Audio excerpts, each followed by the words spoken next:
Beast Game Podcast and Strange New Worlds, Star Trek, episodic Star Trek is back. Basically been about 4 episodes worth of it. Have an okay feeling about this show. Could not be said about Discovery. Definitely not about Discovery. And also could not be said about Star Trek Picard. You are wise to take a cautionary step into it. So. Yeah. We'll say that Anson Mount is probably the best thing about this show because he embodies what a Starfleet captain should be. Yes. No deconstruction. Just back straight. They kind of gave him a little slight backstory at the first episode, but now he's just in the role of captain. I'll delegate. I make a decision. Carry out the orders. Right. Bang. He's the best thing about it. We'll also say Spock is good. Uhura is good. Rebecca Romijn? Yes. Yeah. Rebecca Romijn is, she's good. Everybody else, I could care less. Persistent, grumpy face, lieutenant, she needs to disappear. Yeah, I'll give you my thoughts on her right now. But other than that, Star Trek is good. There's good Star Trek, or at least passable Star Trek on TV. Go ahead, Keith. Bump it up from passable to good Star Trek. I mean, probably a lot of this is that I'm so happy that it's not shit like Picard and Discovery. Discovery first season was doing some interesting stuff. Yes, I didn't like the direction they went to, especially with the Klingons, because I love the Klingons.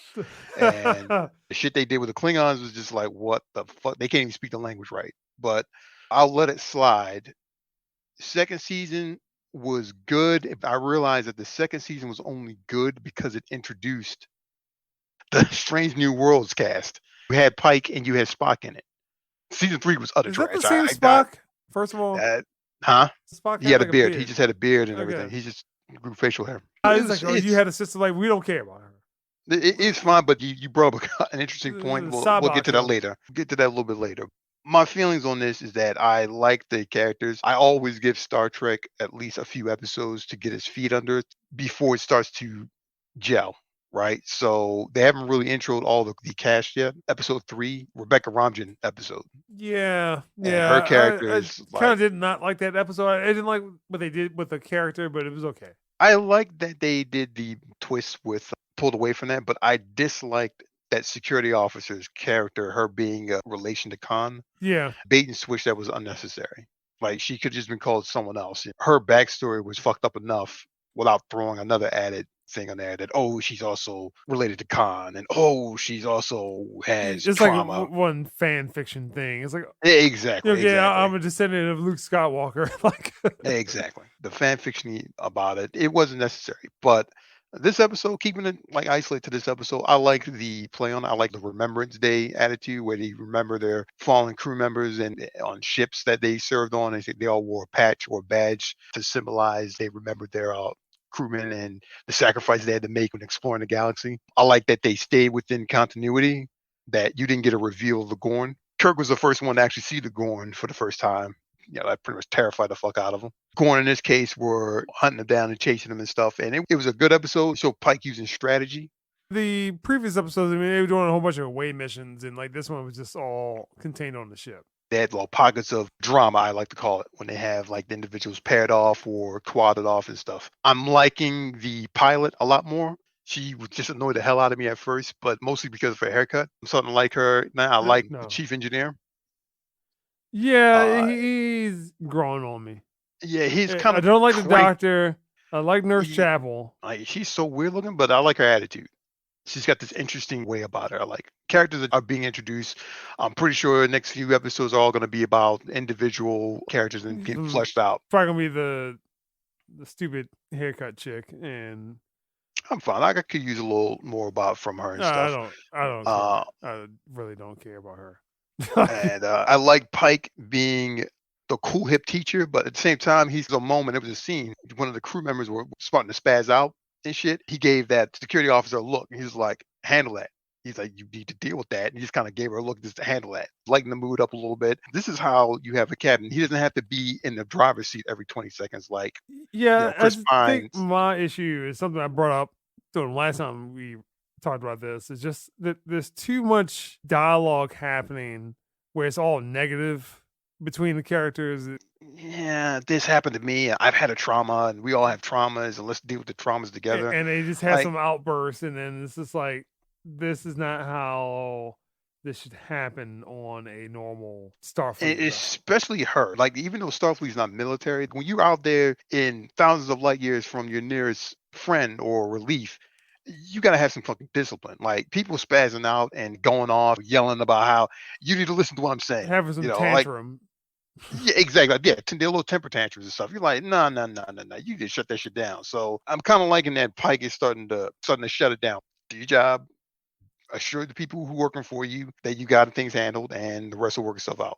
It's a nice segue. So I'm liking the vibe that they're going with so far. As long as they stop with the damn trauma parties, Yeah, like where every basically. single person has some I kind have to tell my story. and must they tell my gotta break story. out their truth. I mean, at some point, someone's gonna have to have a happy childhood. So far, all of them have had And a I will horrible say fucking childhood. that with particularly Next Generation, everyone except for Geordi had issues with their father. Like, Hey, Jordy's father wasn't around. His I mean, was because dead. both his parents were in Starfleet, Yeah, and like that was probably about it. I mean, definitely Wesley, definitely Worf. Data had problems. Obviously, Picard had problems. Riker had problems. Troy's father died. well, the cool thing is that some of those problems got resolved. Yeah. Actually, it wasn't as horrible as I'm done with the trauma stuff. Come on now, like not everybody has some fucked up, horrible childhood Every trauma that moment, influences their adult life. every moment, every decision is based off of the trauma. It's like, I am tired of seeing that. So It's unnecessary, and I'm glad that they put Pike's concern about getting turned into a burnt up paraplegic as they toss that to the wayside. we don't care about But I that mean, right now. the It's flip gonna side to happen. that is that it has a happy ending in the long run. Like he ends up living on a magical planet. So with the girl of his dream, it ends for In a the best wheelchair. anyway. What's that? Sit in a wheelchair being mute.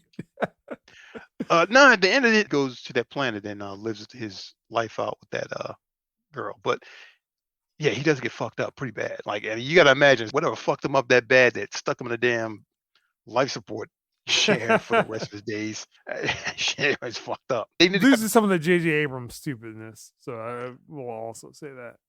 Yes. Because that they're is actually prevalent in Discovery. Definitely in Discovery. Picard has it too, where like time and space doesn't mean anything. They like go to warp, and in 2 seconds they have some running conversation about what's going on, and then 2 seconds later that some planet 20,000 light years away. It just doesn't make sense. Get out of here with that. Legit travel. They're not doing a bunch of running commentary. It's no doom and gloom, no galaxy spanning event that's about to happen that's going to destroy the galaxy unless they run from point A to point B to Z and stuff like that. And there's no all knowing savior of everything. There's no Mary Sue's in this one. Yeah. So I'm for this, and episode 4 is good. It's continuing the trend. I like the last episode. Infinitely better than that trash that is Discovery and Picard. I'd say it's better than the first 2 seasons of Enterprise so far. Enterprise first season was rough. Second season got a little better, but I've rewatched a couple episodes. That first season was rough. I couldn't make it through it. None of them compared to Deep Space Nine, so that's just Deep Space Nine is a great show. But great pure Trek, yo. Pure Trek. I'm on season 5, yo. That's where the shit just hits the fan and it just doesn't stop. Get him off my ship!